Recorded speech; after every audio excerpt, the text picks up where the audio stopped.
మను, time అవుతుంది, తొందరరా. వస్తున్నా నాన్న.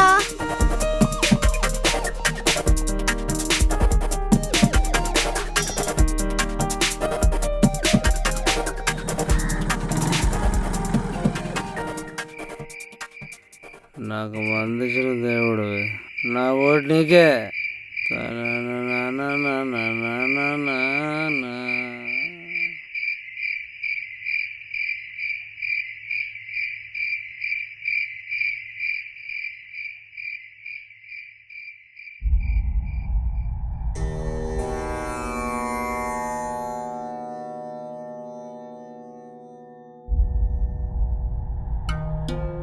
ఎందుకమ్మా అవన్నీ తీసుకున్నారు? వద్దంటుంటే వాళ్ళే ఇచ్చినారమ్మా. ఏంటమ్మా ఇది? తీసుకుంటే తప్పే ఉంది, ఊర్లో అందరూ తీసుకుంటున్నారు. అందుకే మన ఊరింకే ఇలాగే ఉంది. అందరూ చేస్తున్న తప్పు మనం చేయకూడదమ్మా, నిజాయితీగా ఉంటే మంచిది.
ఏంటో ఎంతమంది వచ్చినా ఇంతే, ఈ రోడ్లు మారవు, ఈ ప్రభుత్వాలు మారవు.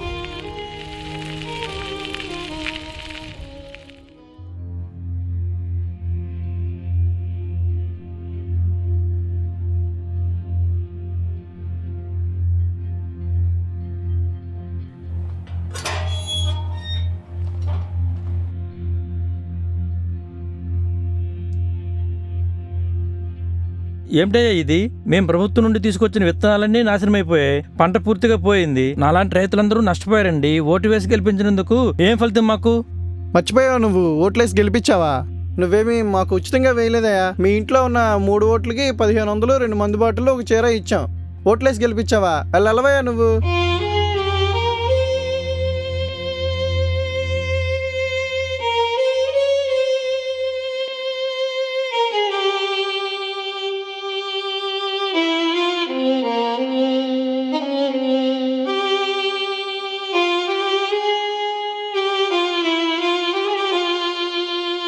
ఏంట్రా అలాగున్నావు?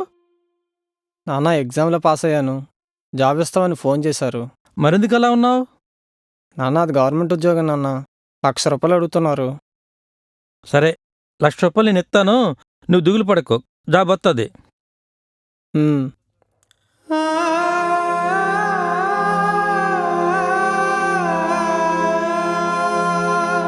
నేను తప్పు చేశానురా.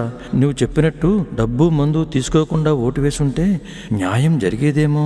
ప్రశ్నించే హక్కు కూడా కోల్పోయాను. పంట పండలేదు, నీ ఉద్యోగానికి డబ్బులు కట్టలేను. కనీసం నేను చనిపోతే నా శవాన్ని చూసైనా ప్రభుత్వం న్యాయం చేస్తుందేమో. నన్ను క్షమించు రాఘవ. మీ అమ్మను జాగ్రత్తగా చూసుకో.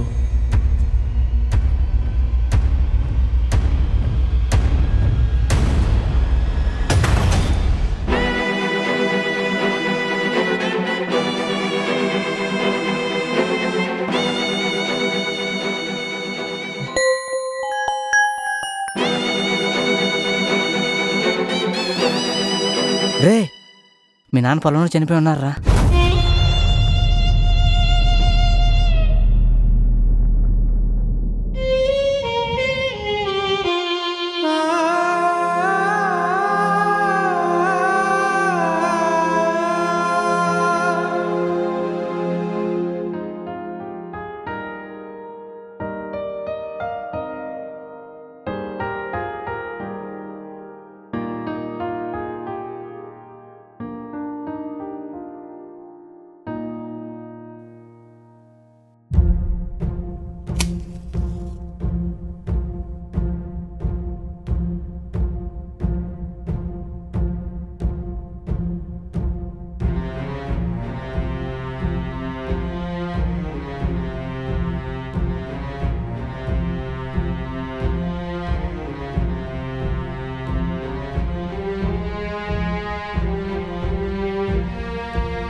ప్రజలు బతకడం కష్టం అవుతుంది. నెల కోసం ఊరి చివరకు పోవాలి. పిల్లలకు బడి సరిగా లేదు. రోడ్లు సరిగ్గా లేవు. కరెంట్ ఎప్పుడు వస్తుందో తెలీదు. చెప్పారు కదా, ప్రభుత్వంతో నేను మాట్లాడతాను, నిధులు వచ్చేలా ఏర్పాటు చేస్తాను. ఇక మీరు వెళ్ళండి.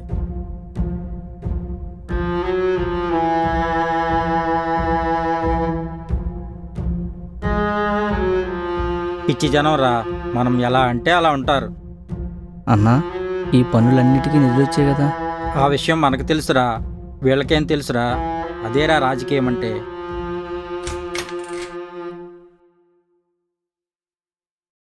సార్ నమస్తే సార్. సార్ ఒక నెల రోజుల నుంచి తిరుగుతున్నాను. మా నాన్నగారి డెత్ సర్టిఫికేట్ ఇవ్వండి సార్. మీ నాన్నగారి పేరేంటన్నావు? పడాల రాములు. నీ సర్టిఫికేట్ అయిపోయిందయ్యా. 1,000 రూపాయలు ఇస్తే నీ సర్టిఫికేట్ ఇప్పుడే ఇచ్చేస్తా. అదేంటి సార్, ఒక గవర్నమెంట్ ఆఫీసర్ అయి ఉండి. నీ సర్టిఫికేట్ కావాలా వద్దా? సార్ తీసుకొచ్చాను డబ్బులు. పేరేంటన్నావు? పార్వతమ్మ సార్.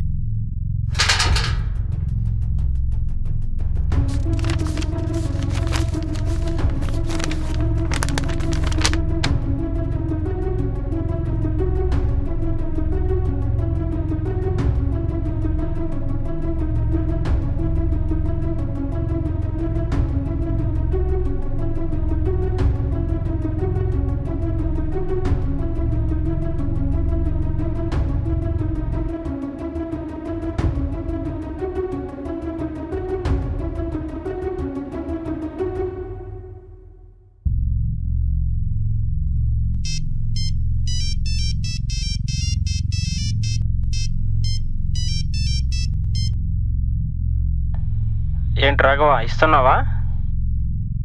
సార్ నాకు ఆ జాబ్ కావాలి సార్. సరేనయ్యా, 2 లక్షలు అవుతుంది. అదేంటి సార్, 1,00,000 రూపాయలు అన్నారు. ఎంతో కష్టపడి చదివాను సార్. లేదయ్యా, ఈ జాబ్ కోసం చాలా మంది ఉన్నారు. Hello hello hello sir.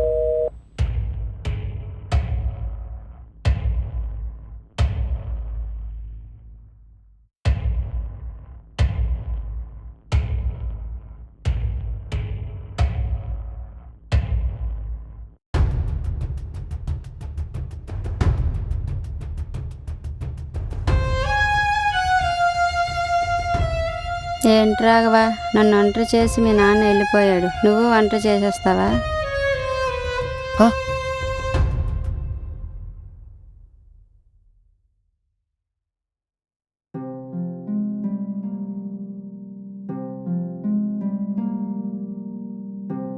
అమ్మా, చాలా బాగా చదివాను.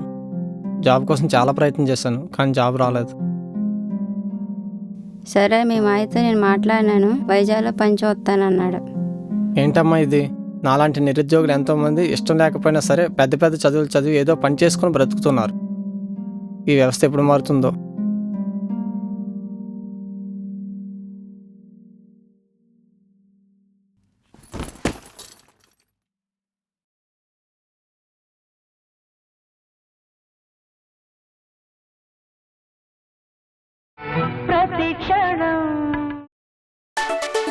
జరగబోయే ఎన్నికలకు ఇప్పటి నుంచే వ్యూహం సిద్ధం చేస్తున్నారు. పార్టీలో ఉన్న అగ్రనేతలందరూ తమ తమ పార్టీ తరపున క్యాంపెయిన్ చేయడానికి సిద్ధమవుతున్నారు.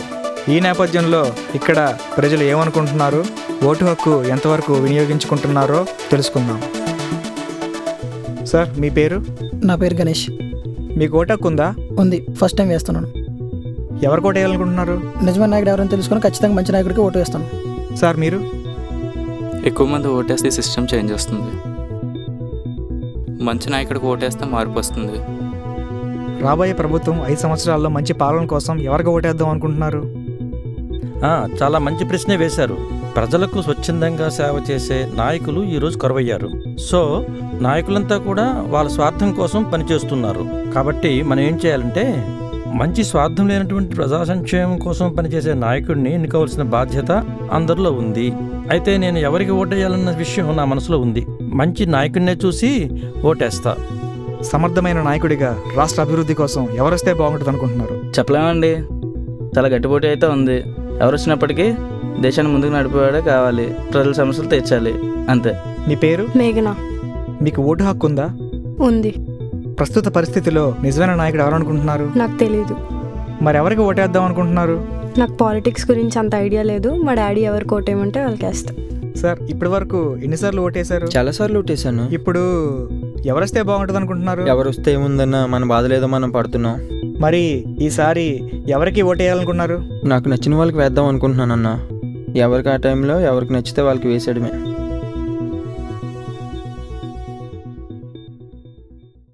ఏమైంది నాన్న? ఎవరైనా మంచి చేసే వాళ్ళు రావాలి, న్యాయం చేసే వాళ్ళు కావాలంటున్నారే కానీ ఈ నాయకుడు వస్తే మంచి జరుగుతుంది, ఈ నాయకుడిని గెలిపిస్తే ఖచ్చితంగా న్యాయం జరుగుతుంది అనే వాళ్ళే లేరు. కొంతమంది అసలు ఓటు ఎందుకు వేస్తున్నారు కూడా తెలియదు. ఇంతకీ మీకేం జరిగింది? ఈ రాజకీయ నాయకుల వల్ల చాలామంది మోసపోయారు. అందులో మీ నాన్న ఒకడు. చిన్నప్పుడు ఊరిలో అనేక సమస్యలు చూశాను. నాకు అప్పుడేం తెలీదు.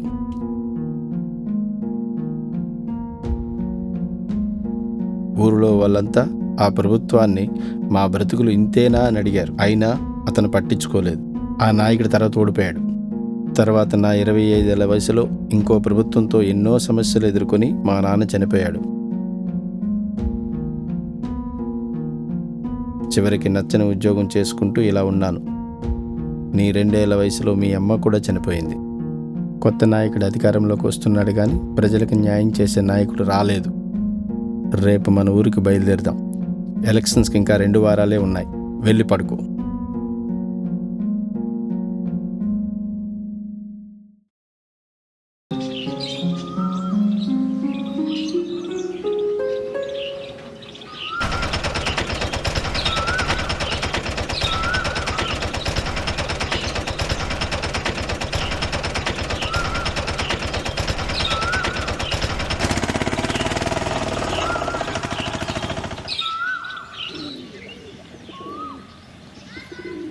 నమస్కారం బాబాయ్, అందరు బాగున్నారా?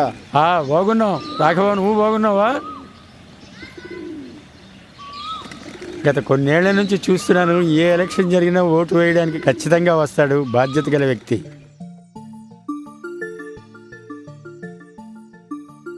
ఇంకేంటి విషయాలు? మా దగ్గరే ఉంటుందన్నా. మీరు సిటీలో ఉంటున్నారు. సిటీలో పొల్యూషన్ తప్పిస్తే ఏది ఫ్రీగా దొరకదు. సరే కానీ ఎలక్షన్స్కి ఇంకా కొన్ని రోజులే ఉన్నాయి. ఓటు ఎవరికి వేద్దాం అనుకుంటున్నారు? ఏముందన్నా, ఎవరు ఎక్కువ డబ్బులు ఇస్తే వాళ్ళకే వేద్దాం అనుకుంటున్నాం. పైగా పార్టీ ప్రచారంలో తిరిగితే బైక్లో పెట్రోలు, తినేందుకు బిర్యానీ, తాగేందుకు బీర్లు కూడా ఇస్తున్నారు. ఇంకేం కావాలి? నీ సంగతి? నా ఫేవరెట్ హీరో మూవీకి టికెట్స్ బుక్ చేశాను. ఖచ్చితంగా మూవీకి వెళ్ళాల్సిందే. లైన్లో గంటల గంటలు నిలబడే ఓపిక నాకైతే లేదు. అయినా నేను ఒక్కడనే ఓటు వేయకపోతే ఏమైపోతుందిలే. నీ సంగతి ఏంటి? నాకు ఏ రాజకీయ నాయకుడు నచ్చలేదు. ఏ నాయకుడు వచ్చినా ఇంతే, ఏం మారదు.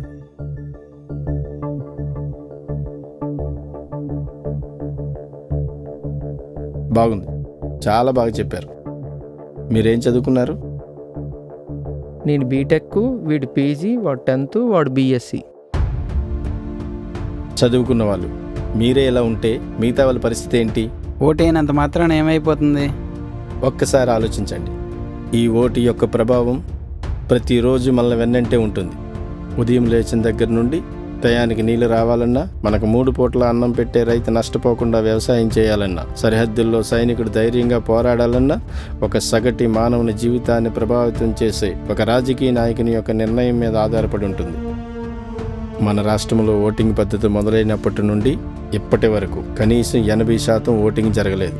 కేవలం మీలాంటి వాళ్ళ వల్లనే.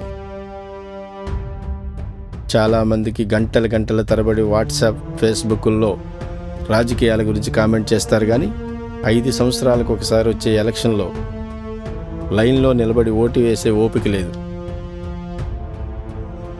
రేపు మన ఊర్లో అందరికీ అవగాహన కల్పిస్తాను. కనీసం కొంతమందినే మారుతారు. ప్రజలలో మార్పు రానంత వరకు భారతదేశం అభివృద్ధి చెందుతున్న దేశంగానే ఉంటుంది.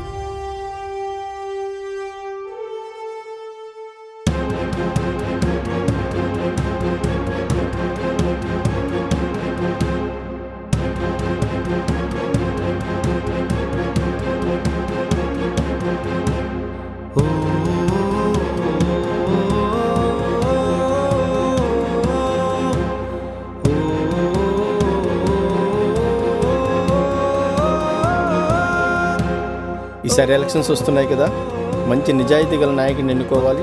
ప్రతి ఒక్కరూ ఓటు హక్కును ఉపయోగించుకోవాలి.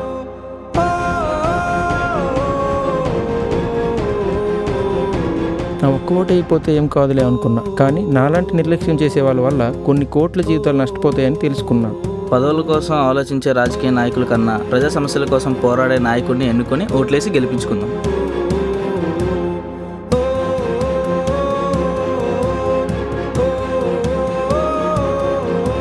బాబాయ్, మంచి వ్యక్తిని ఎన్నుకోండి. మీ పిల్లల భవిష్యత్తు బాగుంటుంది. డబ్బుకి మద్యానికి ఆశపడి ఓటు వేయకూడదు. మంచి వ్యక్తిని ఎన్నుకోవడం వల్ల మంచి జరుగుతుంది. ప్రజా సమస్యలపై పోరాడే వ్యక్తికి ఓటు వేయాలి. అలా ఓటు వేయడం వల్ల మంచి జరుగుతుంది.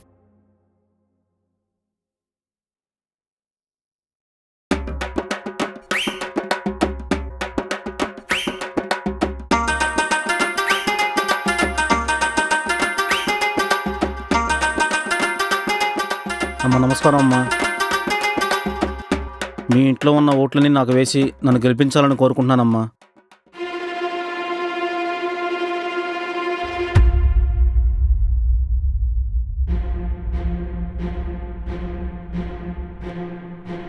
నమస్కారం అండి.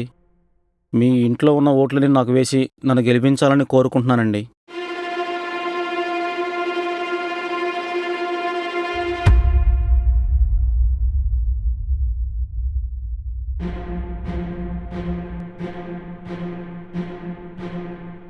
అమ్మా నమస్కారం అమ్మా.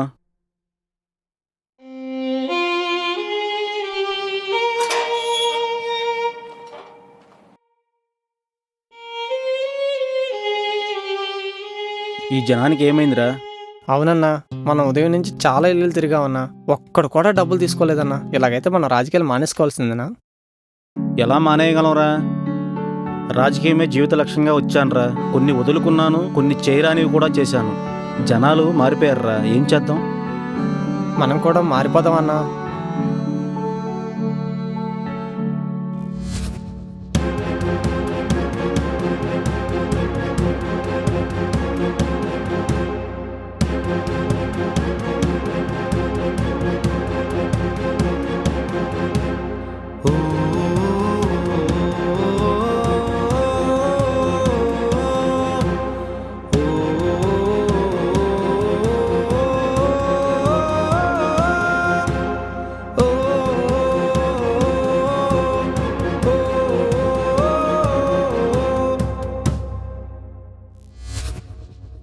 అన్నా అన్నా అన్నా అన్నా మన ఊరు కోసం పేపర్లో వచ్చింది.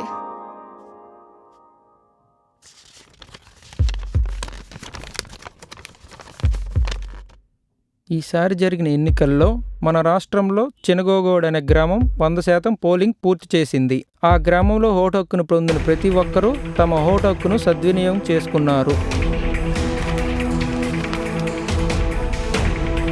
మన ఊరిలాగే ఈ రాష్ట్రంలో ప్రతి ఒక్కరూ చైతన్యవంతులై ఓటు హక్కును వినియోగించుకొని బాధ్యతాయుతమైన నాయకుని ఎన్నుకున్నట్లయితే అది ప్రజాస్వామ్యంలో స్వర్ణయుగం అవుతుంది.